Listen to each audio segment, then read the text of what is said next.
Okay, so it's been a couple weeks since the last video. Tried to do one last night and I actually screwed it up. Lighting wasn't very good anyways. So anyways, here's our cool little plant here on our Terracotta Warrior. I love showing this plant off. It's cool. Gets these little red flowers. I'm kind of closed right now, but it's awesome how this thing, there we go. These like cool little hidden flowers. Again, can't remember the name of this thing, but it's awesome. So cool. Love that plant. Anyways, okay, so we were away for 4 or 5 days and came back to some stuff. Big shout out to my niece Sid for watering and keeping her alive. We've got soaker hose running all through there, so it's easy when you go out of town. You just hook up the hose and just tell somebody turn on the water, let it run for an hour, and turn it off. So you can see everything has grown tremendously. Obviously, it's been super hot. Been super hot here. Not much rain, but been watering. You'll have to excuse. There's Avi helping Dad in the garden. Remember, don't dig the plant up. Dig over here in your spot in the corner. Don't dig the plant up. So you'll have to excuse the weeds. Tomorrow I'm gonna get in here and spend like a while weeding, so you can kind of see a bunch of different weeds in here now. You go away for 4 or 5 days and it's crazy what happens. So you can see the cucumbers are crazy tall now. Some of them not as tall as others. Already picked probably about a dozen cucumbers. Unfortunately, they were all really big because we had been gone for a few days, and you know, cucumbers, they grow so fast, and they will go from being pretty small to being too big to pickle, essentially, which is one of the main reasons I grow them. But you can still eat them. Okay, so a couple of challenges here. Again, we went away for a few days. I came back to somewhat of a Japanese beetle problem. No, it might be too bright to do a video now, but see how these leaves have just been absolutely wrecked. This is borage. Again, one of my companion plants, and again, you'll have to excuse it. I've got a lot of stuff to do in here tomorrow, trimming and pruning. But so Japanese beetles, and you can see the carcass from the battle of the borage here. That yeah, dozens of them. Kind of one of the reasons. There's another fallen beetle. Rotten hell. Yeah, so another reason you grow these plants is to kind of attract the good bugs, and also to get the bad bugs to kind of munch down on that instead of your good stuff. You know, if you can see, this borage plant is just, I mean, there's plenty of good growth on it. Once I prune it up, which it needed pruning anyways, it's going to be fine. But you can see the tomato plant. This, I believe it's my brandywine plant. Very distinctive leaves on the brandywine. You can see, like, if you look at this leaf, it's got a little nicks in there, but nothing major. You know, for the most part, all these leaves, and you can see how big and like broad these leaves are. And look at this other tomato plant. You can see the difference just pretty easily, actually. But anyway, you can see this tomato plant's hardly touched. It's not even really touched, and it's actually touching this borage plant. So for whatever reason, that group of Japanese beetles chow down on the borage instead of the tomato. Win-win. Peppers. I'm gonna get into peppers later because I need to really clean that area up. You can see I'm starting to get some. See this? I'm starting to get myself some of these chilies, which I usually dry out, and then that must be a jalapeno plant, but they might be bonus. We'll get to those later. Sagebush. If you remember last video, after I'd hacked all this out, all you could see was, like, you know, the inside of it. Look at all this new growth. It smells awesome. It even had a few shooters flower again. Like I said, this bush is just nuts. I'll cut 2/3 of it down again at the end of the growing season in the fall. Here's Avi doing her thing. Do you like working in the garden with Dada? Yeah. Yeah, yesterday I showed a video of this lavender bush, and it's the same thing. Just, it's a beautiful sunny day right now. It's hot. And, I mean, there are so many bees. It's so awesome. Except, now, why do you gotta ruin the party here? See this asshole?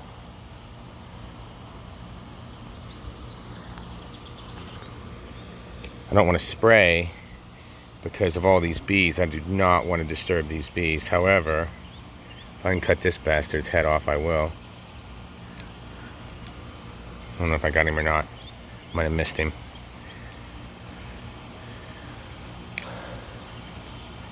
Yeah, so again, I don't want to spray anything on this lavender bush. I do not want to deter any of these bees in any fashion. They're just...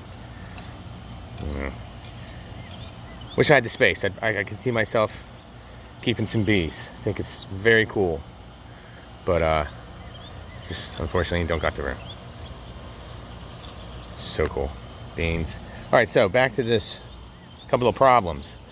So, the Japanese beetles not only were on that borage bush that's kind of over there closest to the house, the other borage bushes, they seem to kind of leave alone that are in the middle. Actually, I can see a Japanese beetle now. And my weapon's out of my reach. That's okay. Kind of left alone. But these basil plants, believe it or not, I cut a lot of it out. But you can see right here, again, they had a lot of Japanese beetles on it. And I eradicated them, of course. Just using my spray. It even went to hand-to-hand combat. And grabbed some, smushed them. Here's another. I like to leave a few carcasses laying around just as a reminder to the other critters that you know, you're not welcome here. You're not welcome here. This bush got ate up pretty bad too. Some of this discoloration in my basil leaves are actually, I think, from the amount of spray, the Dawn spray that I hit them with. Well, you know, I can cut those out. It's okay. I'm still gonna have plenty of basil. I actually need to probably start picking off some of this. Once it starts to bud like this, you want to pick these buds off. And yeah, they look like buds, dude. They look like buds. That's not very clear. But that's how it seeds. And then once those buds get big, they flower, then they seed, and it does actually change the flavor profile of the basil. And if you cook with it a lot like I do, you don't want that. All right, so cucumbers. Cucumbers are looking strong. We did have some challenges. Of course, I was not here for a few days to hunt. And again, I don't know if you can tell, but these things are tall. They are very, very tall. We're starting to get some leaves kind of beat up, but it's okay. You can see me trimming out some earlier. But yeah, the plants are doing wonderfully.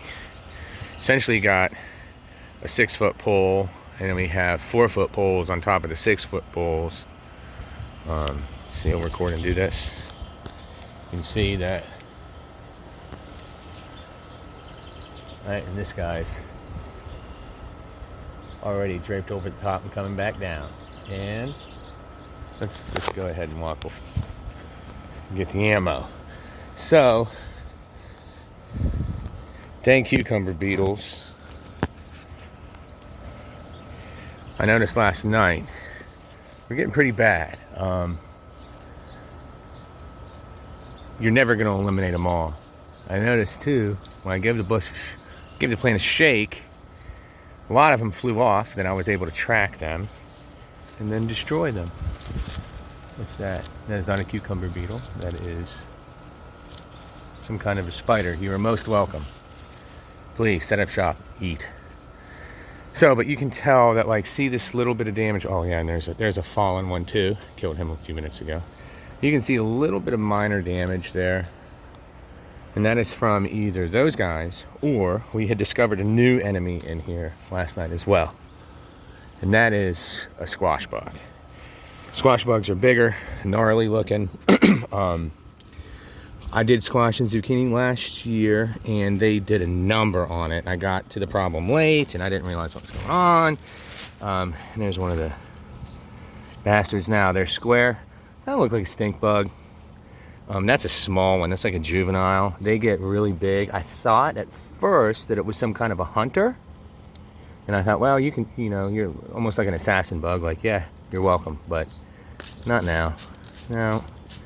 Because typically they like squash and zucchini. But squash and zucchini, cucumber, all in the same family. They're cucurbits. Cucurbits? I might be mispronouncing that. But, so they're all in the same kind of family.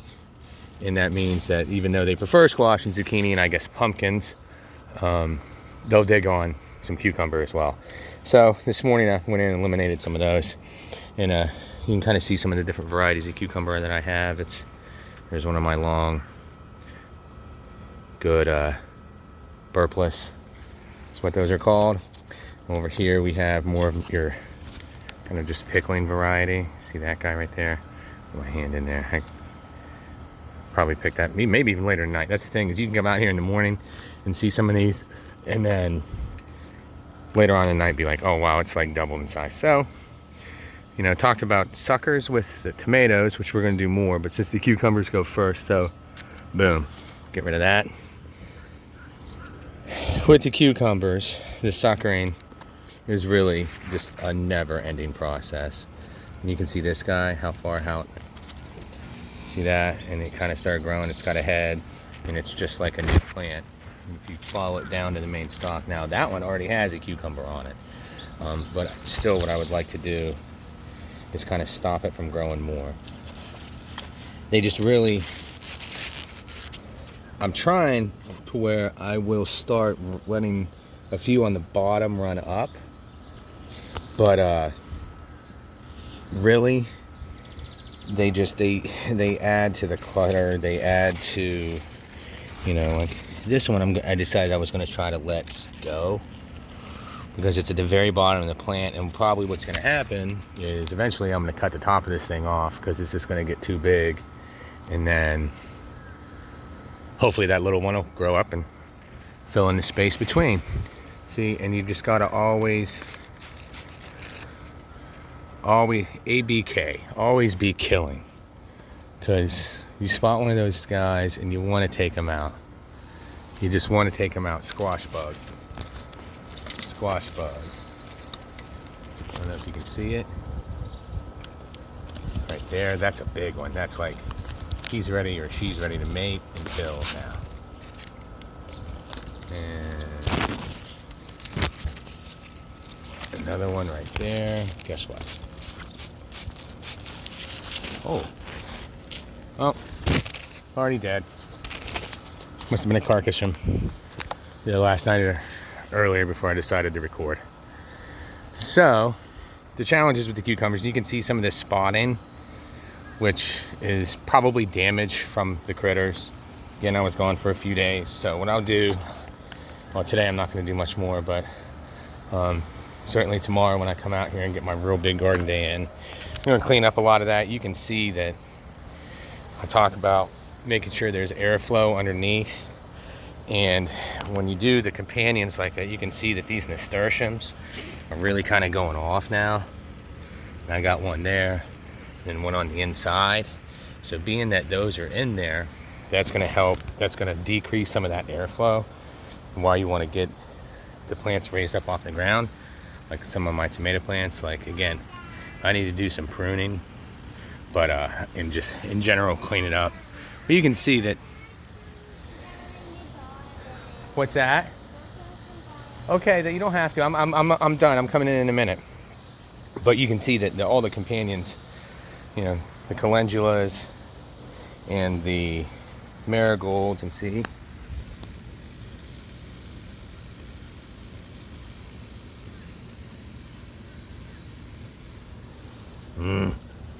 Should have grabbed the spray.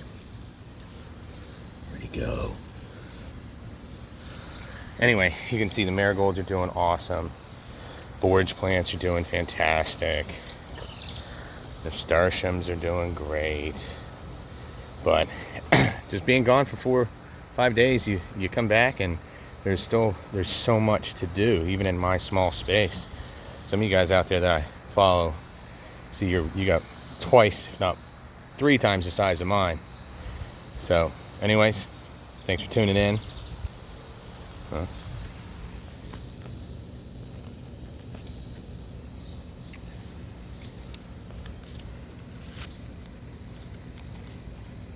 Oh, he's already dead. Anyways, enough carnage. If you're watching this still, thank you. Peace out.